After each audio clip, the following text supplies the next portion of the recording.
Acción, tu revista mensual de cine y series, con los mejores estrenos de cine, fichas y reportajes coleccionables, series de televisión y 4 pósters todos los meses. Búscala en tu quiosco. Por venir, bueno, me tengo que dar un pequeño instante para relajar un poquillo porque ha sido una aventura súper intensa, me ha parecido una película maravillosa y estoy encantado de participar en este coloquio y alguien que hace la introducción y todo eso. ¿Qué os iba a decir? Bueno, soy Guido Mulder, llevo unos años, estuve muchos años en California cubriendo todo lo que es relacionado al cine, como premiers, estrenos, galas, y decidí hace un año venirme a vivir al Mediterráneo por la calidad de vida y todo eso, y ahora me dedico a hacer estas cosas. Y bueno, pero lo importante es que tenemos hoy a Creator Gareth, el gran director que, como sabéis, hizo Godzilla, que fue un alucine, y la de Rock One, maravillosa, y creo que está aquí ahora. Vamos a darle la bienvenida.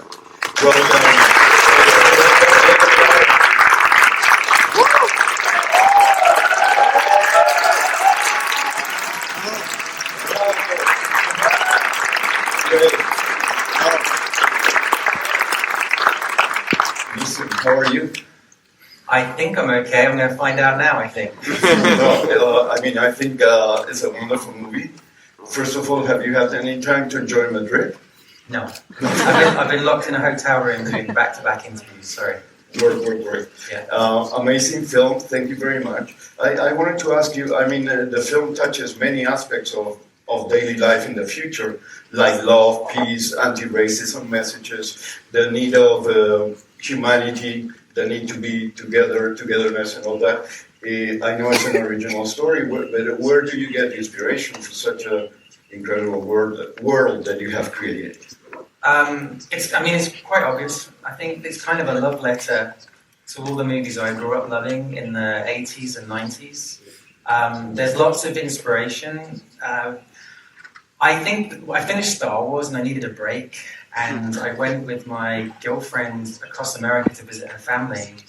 And the holy trinity of science fiction is aliens. You do like a film about aliens, spaceships, or robots. And I did a movie about aliens, kind of in spaceships with Star Wars.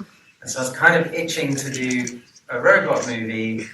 And so we were on this road trip going to Iowa, and I was like falling asleep looking out the window, and we were going past all the farmlands, and I saw this factory in the middle of nowhere, and it had what looked like a Japanese logo on it. And I was like, oh, I wonder what they were building there.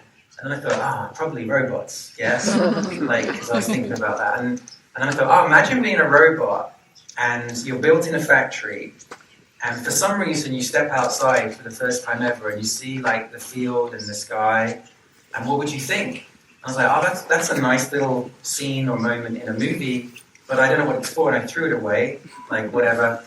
And then I sat there and I was like, maybe the soldiers were attacking the factory and trying to like kill the robots, and one by one these ideas just kept coming very quickly. And by the time we reached the house, I kind of had most of the movie figured out in my head.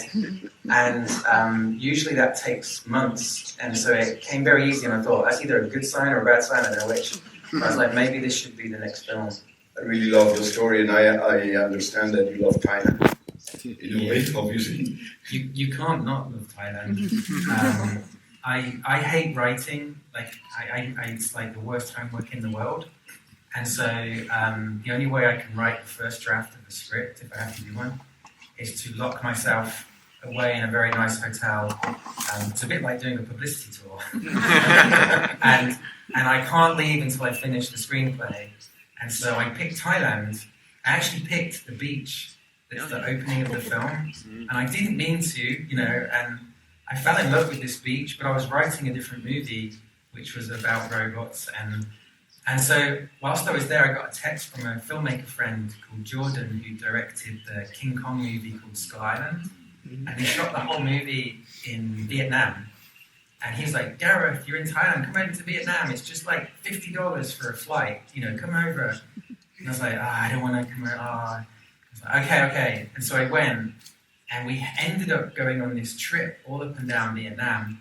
And my experience of Vietnam prior to that was movies. Like, I know they're not all filmed in Vietnam, but like Apocalypse Now, you know, Full Metal Jacket, Platoon.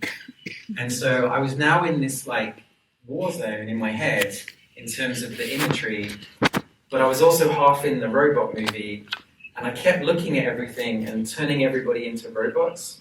And like seeing like monks walk into temples, and I was thinking, like picturing a robot monk, and thinking, not having the answers, but just going, oh my God, what is that? Like, that seems really interesting. And the same idea of like seeing Vietnam War footage, but with robots, was like really exciting. And I felt like this is like, you know, James Cameron took the Vietnam War and put it in space with aliens and maybe Avatar. And so like the idea of taking science fiction and bringing it down to earth in somewhere like Vietnam was like this image that I thought, that feels really fresh and interesting. And I thought that other people at the same time around the world had the same idea. And I was racing them to try and get my film out before someone else beat me to it. Because I always get paranoid, like, and I was like, if someone does this movie and I don't do it, I'm going to be so jealous. So listen, I think that we should invite the guests to ask questions, right? Yeah. I'm sure they have cool questions. Os invitamos a que hagáis las preguntas que os apetezcan en castellano o en inglés, da igual. Ahí veo a un señor ahí. ¿Cómo te llamas? El de la camisa gris, perdón. Sí. Yo me llamo Laura. Perdón. No te veo muy bien. El señor llamado Laura, sí. Encantado, Laura. ¿Quieres preguntar? Voy a preguntar en inglés. Yes, thank you very much for this film. I have really enjoyed it. And I think I can see a glimpse of Apocalypse Now in it. Several, but especially the helicopter attack. Am I right?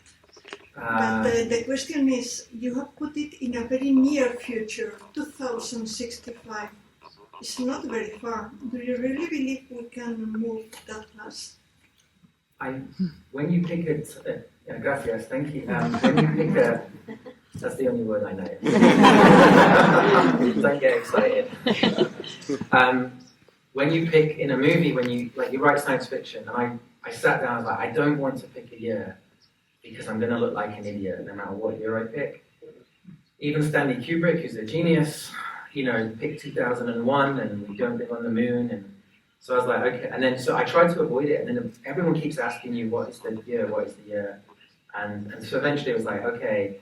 And in the actual year, the full movie is set in is 2070, because it's 5 years later after 2065. And so I picked 2070 and thinking, I can't look an idiot because I'll be dead maybe in 2070.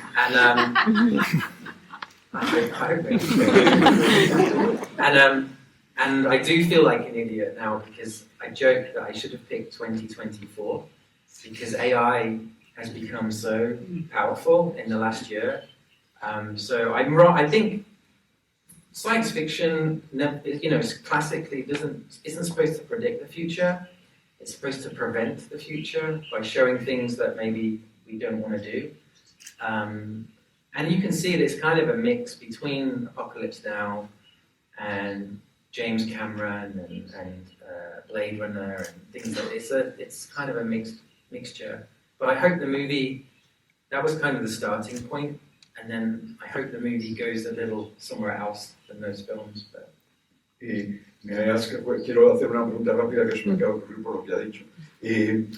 Do you think some people consider the science fiction genre it's not dying, but everything has been done. But with this film, I think that you're proof that it's not true, that there are many universes that can be created still, like the creator, the one you have created here. Comment on the situation of science fiction in general in this film. I think out of all genres, science fiction's probably got the most opportunities remaining, because it's the future, and so there's like thousands of years of stories left, you know.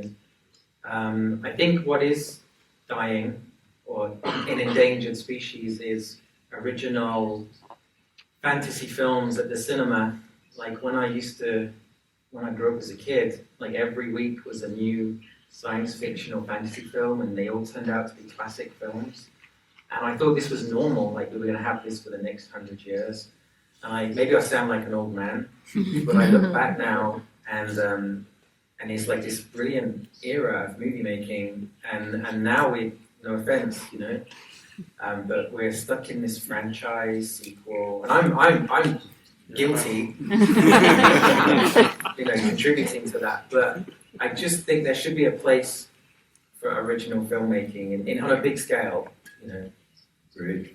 Let's go back to the guest. ¿No? Hay un señor de rojo al fondo. Muy bien, sí. El micro. Estupendo. Hi Edward, thank you very much for your movie. I'm a big Star Wars fan. I love Rogue One. When I saw the movie for the first time, I saw the Howler scene with Darth Vader, which is an amazing shot and scary at the same time. So I want to know, how did you create the Howler scene? Spoilers.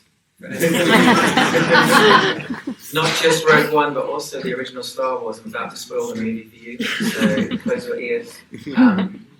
It was very late in the post-production process. It was interesting because my editor on the film, Jabez Olsen, suggested the idea, and it was September, and the movie came out in December. And I was like, yeah, that's great, but there's no way they're going to let us film this. And Kathy Kennedy came in to look at something in the edit suite, and I was like, tell Kathy, because she might go for it, just tell her your idea. And he did, and she said, that's great. And so suddenly, like a few days later, we were in Pinewood filming with Darth Vader. And what was interesting is, because of Jabez, he's basically Peter Jackson's editor. He edited things like King Kong and Peter Jackson movies, and worked on Lord of the Rings. And I got to meet Peter Jackson. I was very lucky early in my career. They invited me to Weta in Wellington, and I got to hang out on the set of The Hobbit. And I was kind of blown away, and I was really indebted to Peter, and there was no way I could ever repay him. He has everything he would ever want in life. And then suddenly I'm on the set of Star Wars, and I was like, oh, wait a minute, maybe I can invite Peter Jackson to be on the Star Wars set. And so I have his email, and I'm emailing him saying, Peter, come, do you want to come visit? I heard he was in London, and never heard back. And then I tried again, and never heard back. And I was like, And so I tried one last time. We were on the set, and I went, Peter, I'm about to film Darth Vader. And if you can get here in the next 30 minutes, we're about to shoot Darth Vader. And he wrote back immediately and said, I'm in a cab, I'm coming. And so he turned up in this car, and it was the perfect moment. I mean, if you've seen the film, there's this bit where the lights go down, and Peter walked in the room, and it was about to say action, and he's like, hey Gareth, what are you doing? What are you doing? And it was great. So you'd be like, shh, yeah. Okay, action. And then it was like, and then the lights came and you see Darth Vader, and he's attacking everyone. And everyone was like, I didn't appreciate at the time how significant that scene would be. I really didn't. I thought it was just another scene in the movie. To me, everyone in that room who came to watch was like, oh my God, Darth Vader, oh my God, Darth Vader. And I spent the whole time going, oh my God, Peter Jackson. Peter Jackson. So, yeah, it was wasted on me, I think. Let's go with another question. Hay un señor con una camiseta negra y gafas.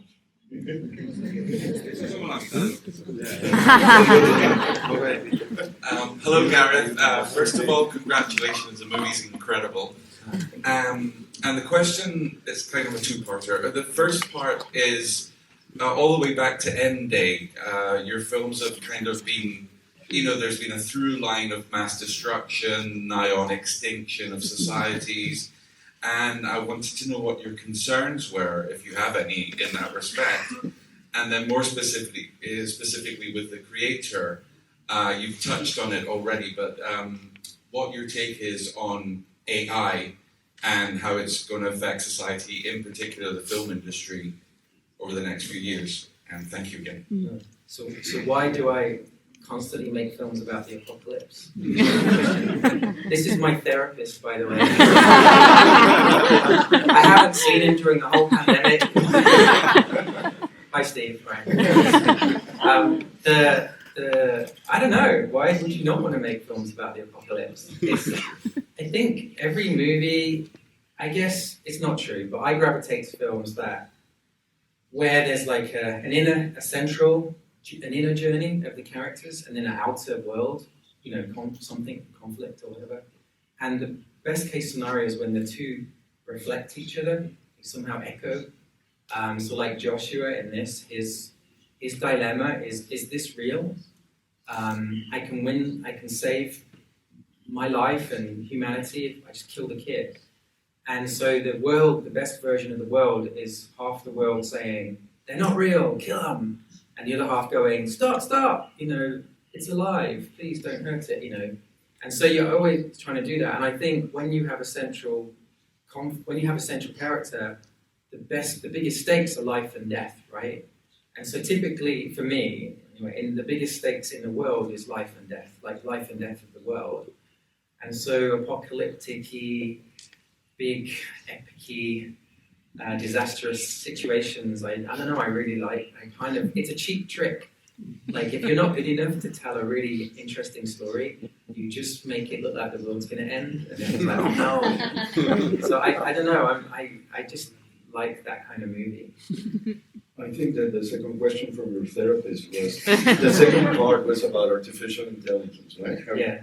What was in what way? I can't remember. It was, how do you think it will affect the world in years to come, especially the world of entertainment, the film industry?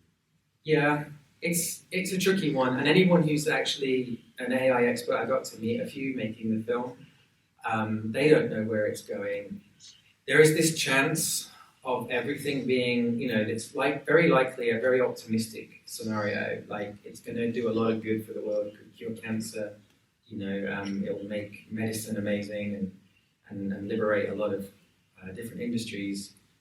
There's a little chance it could, everyone could die, right? and it's little, but not impossible. And it's like a game of Russian roulette. Like if 5 chambers you win the lottery, but 1 is a bullet, like would you do it? How many chambers do you need for it to be something worth risking? And so I think we're terrible as a species of seeing a problem and doing anything about it. We go right off the cliff, and at the last minute, when lots of people have died, we stop and we fix it. And so I think AI might cause a lot of problems, but with every big breakthrough like electricity, computers, the internet, everybody gets to the other side eventually and looks back, and I think no one would want to go back to a world without electricity or computers, And so I think we'll look back and go, I'm glad there's AI, it's really useful, but I think the next few years are not going to be very easy for a lot of people. Great. ¿Alguna pregunta más? And I'll see you on Thursday, Steve. Hay otro señor con gafas y camiseta negra. Aquí tienen un micro ya. I'm sorry, I got a microphone. I'm so sorry. Yeah, I'm sorry, I didn't see kind that of one. it. Sorry. I just wanted to say, Gareth, thank you for coming to this, and thank you for bringing us Star Wars Rogue One. It's not just one of my favorite Star Wars movies, one of my favorite movies, because you brought two of my favorite actors that I grew up with to the Star Wars universe. Thank you so much. But today we're talking about the creator. So my question is, it was funny because when I got invited to this event, I started to watch your interviews, and in one of them you said that you don't like working with kids. It's difficult. But I think we all agree that Alfie Madeline, yes, right? She's great, she's amazing. So what was it like working with her? Yeah, as we started casting the movie, each actor, you're worried, there's a lot of actors that have reputations for being very difficult on set. And I was like, we're going to be in the middle of jungles in Thailand and terrible conditions. We can't have anybody who's difficult. And one by one, we kept casting the movie, and everyone seemed great. really nice. And I said to my girlfriend, I was like, I can't believe it. Like every single actor is really, really kind and sweet, and like at some point there's got to be a problem. And she was like, you idiot, it's gonna be the kid. Like, why did you make a movie about a kid? They're a nightmare. And I was like, oh yeah, of course. And I was paranoid that, like, I hate films. There's a few examples of brilliant, amazing films with kids in that are just stunning masterpieces. There's a lot of examples of films that are, you just roll your eyes and the kid is really annoying. And I was really paranoid I was going to make one of those films. And so the whole movie sort of hangs on Alfie. And we did an open casting call around the whole world. We had about hundreds of tapes come in, or video clips. And I watched, I don't know, like 100 maybe, and got it down to like 10. And then really weirdly, the first person I met with was Madeline. She walked in the room. She did the scene, and we all, I can say now because it's no spoilers, right? But we all cried. It was like really heartbreaking. And I thought, hang on, this is too good to be true. I bet you the mum played a trick. And I thought the mum, just before Madeline came in, said something really sad. Like, grandma has died. I'm like, go. And so I got paranoid that this was only a one-off thing and would never happen again. So I was like, oh, Madeline, can we play a game? Like, can we do something different? And so I invented a totally different scene that ended with her being upset, and she did it even better. And it was like, oh, wow. And so she left the room and just looked at each other like, do we need to do the other auditions? And so I was very, very lucky. Like I could try to tell you that I was this really clever director and I manipulated the child to do this brilliant performance, but I didn't do anything. You would just, it got really simple. You would just say to Madeline, okay, so Alfie is worried or upset because of this reason and would like this to happen, but this is the problem, okay? And she'd go, okay. And then you walk away, start filming, and this amazing thing would happen. And at the end, I would point to the other actors and be like, why can't you all be like this? Like, they want to know backstory and have like half an hour conversation. I have one question related to Madeline or Alfie. I was researching for this, and I read there are a lot of buzz about this girl or child walking the red carpet at the Dolby Theater on March 10th as a nominee for the Oscars, or do you think it's too early to say, or you don't care about those kind of things, or? I think it's bad luck to be superstitious, but I am, and so I'm going to ignore that. So, next question from the audience. Ahora sí, ¿no? El señor con la camiseta blanca y negra. Sí. Jugamos. Hi, Gareth. Thank you for your movie. It's incredible for the experience. I have, in fact, 2 questions, and one of them is, in one part of your movies is the apocalypse, but the other side we have a backpacker travel. It's like a road movie sometimes. In Monster is it, and it is one more in Godzilla. And in one part, I feel all of your movies like you are in a train with your backpack and you see the terrible things in the world, but you stay so long for the action. Your character is not in the middle of the action. They are very long for that. And I don't know if you would try to put the position for the audience more secure, or it is your point of view of the world. I think it's mainly a result of I only got one idea, and so I repeat that same idea in every movie. But like, I don't know, I think my biggest inspiration is traveling. My favorite thing in the world is to go to another country, maybe put on a backpack and put in headphones, listen to music and go for a walk and just see things that make no sense to me and strange situations. Like, I did that when I was young, and I do it now as an adult, and it's my happiest time. And I always get lots of ideas for films, just walking around, traveling, or sitting, looking out of a window as you drive somewhere, whatever. I don't mean to do it. And I think films and stories are journeys, really. And I got obsessed with George Lucas at one point, and really studied how he made Star Wars. And this is a long time ago. And because when you have to write a film or write a script, you suddenly, when you have to actually do it, you suddenly go, "Oh, what is a story? Like, why do we tell stories? What are they?"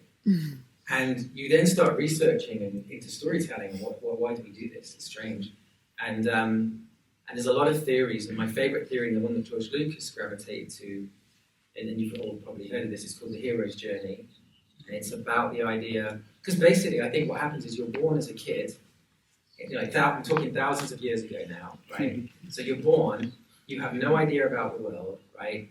And every day, the adults then go off and they go on the hunt, and they go over the hill into a distant place, and they kill something maybe, and they come back and they reward the village with what their success, right?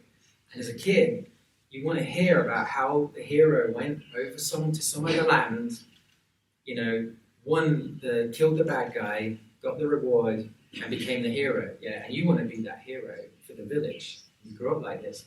And so stories, you want to hear the stories about this. And so I think naturally stories end up being these stories about journeys to somewhere else and then returning. And like in that movie, in The Creator, he goes away from America. The second act is all Asia, and then he returns to America with the reward and saves the world, maybe, or maybe not. No, if anyone puts these videos online, spoiler alert. So yeah, I think that it's more to do with that. I don't know, I can't explain it. I'm stuck in this little problem. Maybe my therapist can explain it. It's all leadable. ¿Alguna pregunta más? No veo. Ah, mira. Allá al fondo hay un señor con una camiseta blanca. Sin gafas. Hi Gareth, thank you so much for this movie, and Rogue One, one of my favorite, always, Star Wars. But Rogue One, and in this one, at the end, you kill the main characters. You make us fall in love with them, and then at the end of the movie, is this a way of they trying to make their life like doing the right thing after all the bad they've done, or it's just because you want them to end like that? Well, look, in the real world, people die, okay? There's not. Like, I hate to break it to you, spoiler alert, you're all gonna die. That's how your story ends, okay? Sorry. I don't know. I think that what feels unrealistic is that the character goes on this journey where they have a near-death experience. 5 minutes, something happens to various characters that should kill them, and sometimes they get away with it. And it's like you're rolling a dice, lots of times, and a 6 will kill you. Like, how many times can you roll that dice and it never ever gets you? And so it feels like the most realistic version of a story like this. At some point they're going to die, right? But I like the idea that, and obviously you can read into this movie, but his reward, in the movie, Nomad represents heaven, and that mother is in heaven. And his reward for having done the right thing and sacrificed everything and believing or loving AI, the enemy, and saving the enemy, is his reward is he sees his wife again in heaven. And so it's like bitter. I like bittersweet, like positive, negative endings where, because if it's just happy, it feels cheesy and false. and so I like, but you don't want it all sad. So it's like trying to get the right balance, like a chef. I like that kind of film. Yeah, that's the only way I can explain it. Sorry. That's really cool. ¿Alguna pregunta por ahí? Ah, sí, mira. Hay una señora. Sí, de negro. Una chica. I don't speak Spanish, but even I understood that. No, es que a ver, ahora con el rollo este, que si dices chica está mal, que chica, no se sabe. Well, I hope you're doing good, first of all. Thank you. And I have two questions for you. Well, one is a question, and the other one is a suggestion. Okay. So the first one is, what was the thing that you enjoyed the most filming about this movie? And the second one is, have you heard about Neon Genesis Evangelion? Because I have a feeling that you should direct the Neon Genesis Evangelion movie. Because it has robots, aliens, spaceships, daddies, mummies, there's also religious trauma. So, I don't know, I have a feeling that you might kill it, so just throwing that.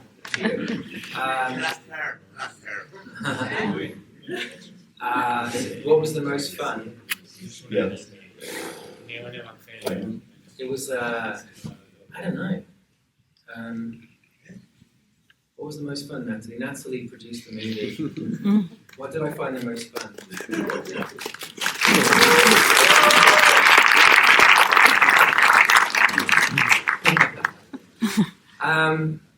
If I'm honest, making a film is not fun. I'm not going, it was all fun. It's more like, what was fun? It's fun to, I think, like, to be honest, like, can I swear? Like, to me, making a film is like a shit sandwich. Like the beginning. The beginning is great. When you fantasize about the movie and you go like, and it's going to be the best film in the world, and you get really excited. And if there's a graph of making a film, it's like as you picture the movie in your head, it's better and better and better and better. And by the time you're about to start filming, it's a masterpiece. And you're like, oh my God, this is it. I'm so excited. And you start filming, and it gets worse and worse and worse and worse and worse and worse and worse. And by the end of filming, you're like, this is the end of my career. I am never going to survive this. And then in the edit, it's like the worst day in the life of a movie, the most terrible day is when you watch the assembly of the film. When the editor puts together the film whilst you're filming, shooting the movie. And when you first arrive back from filming, they hit play, and you've had no conversations, it's someone else scrambling to put the movie together. And our first cut of this was just under 5 hours. It's a long film. And you want to hang yourself. And I always say to the editor before we hit play, like, if I leave today and I've not committed suicide, like, that's a positive. And we watched it, and I didn't want to commit suicide.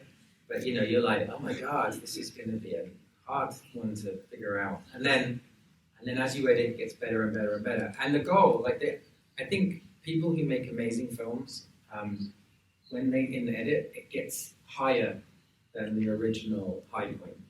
And I've never had that. I'm always like, you always see all the flaws and the problems. But so the best day was the end of pre-production before I started filming. You were really high there. Yeah, it was an amazing film back then. I think there was a second part to the question. A suggestion. Evangelion, right? Yeah. Yeah. So Alfie is watching cartoons on the TV, and we played Gundam on the TV because we had to have a real anime, and I thought it would help Madeline watch TV. She didn't need any help at all. But yeah, and I don't know if anyone noticed, but we replaced the cartoons with things from the movie. So there's like Nomad and things like that, which was very expensive and a lot of trouble. But little detail. I have a question about the soundtrack, all the music, the songs. For me, are amazing because they're part of our own culture, collective background, if you want, cultural background. And you put all the songs and music into situations in the future. And for me, what I felt, I appreciate the songs, and I also felt that the nostalgia was part of the future. I don't know. I feel something weird but satisfying. How would you explain what I thought? Yeah. If you thought what you tried. Well, I mean, it's a symptom probably of just being 48. So I grew up in the 80s and the future's not what it used to be, right? And so it's like, I wanted to go back and do a version of the future that we were promised when we were kids. And so instead of everything being sleek, like Apple, iPhone, we wanted everything to look more like the Sony Walkman, and Nintendo console. So that was our design references. And then musically, it was like Gabe, who was the music supervisor. We told him the sort of thing we were looking for was we want all the music to be Southeast Asia, but like the Doors, some band, like a 70s band, like the Led Zeppelin or something. And he looked everywhere, and we found there's a band called Golden Wing. He gave me one of their albums, and it's amazing. Like all the songs are fantastic, and it's like no one's ever heard of this band, but they do the song when all the robot police come in their apartment and shoot, and there's a fight in the apartment in the city, and I really love that song. And so it's a very nostalgic version of the future, and I don't like today. No, I mean, it's nothing to do with you. Yeah. But I don't like contemporary moment. I really like the past, and I really like the future. And I think, again, Star Wars learned from Star Wars that it takes ancient mythology, religion and spirituality, things from 1,000 years ago and things from 1,000 years in the future, and puts them together, and it gets very interesting. And so this is like 50 years ago and 50 years ahead, combined, and it's more interesting. I think we have time for one more question, if anyone volunteers. No veo una vez así, ¿no? Perdona, una persona con una camiseta blanca.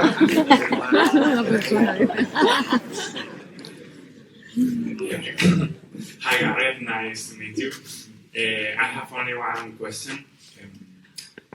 I would like to know what is the most important thing that you want that people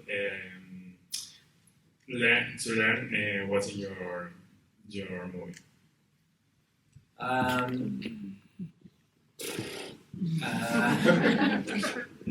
When you write a film, when you start writing a film, if you say to yourself I want to make a film about prejudice or racism, you're going to make a really shit film. And so you have to just make things that you're interested in, and then as the film grows, and then about halfway through making the movie starts to tell you what it's about. It's like a child. Like when your child is growing, you say, you're going to be a lawyer or a doctor. And then the child's like, no, I want to be a ballerina. Yeah. And you have to listen to the child. And so you listen to the movie, and I can tell you what it tells me today, which I think is about having empathy for an opposite point of view. And to be honest, in this day and age, we really need to think about that, because there is this divide where it's like, I'm the good guy, you're the bad guy. And guess what? When you go over here, you're the bad guy, they're the good guy, right? And it's so like getting rid of the bad guy is not the solution. The solution is understanding that maybe we're the bad guy as well, and maybe they're the good guy too, and all this sort of thing. I'm also hedging my bets, because when the robot apocalypse comes, I'm hoping they will save me, because I understand and have empathy for them. So you will all be enslaved. I'm very sorry about that. But I'm allowed a +1. Yeah. So if maybe Great. Your session. ¿Qué puedo decir? Mil gracias a todos. Lo hemos pasado genial.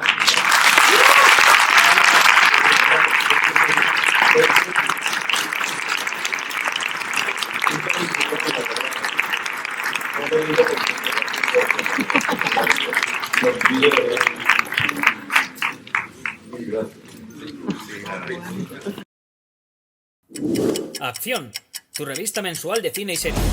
con los mejores estrenos de cine, fichas y reportajes coleccionables, series de televisión y 4 pósters todos los meses. Búscala en tu kiosco.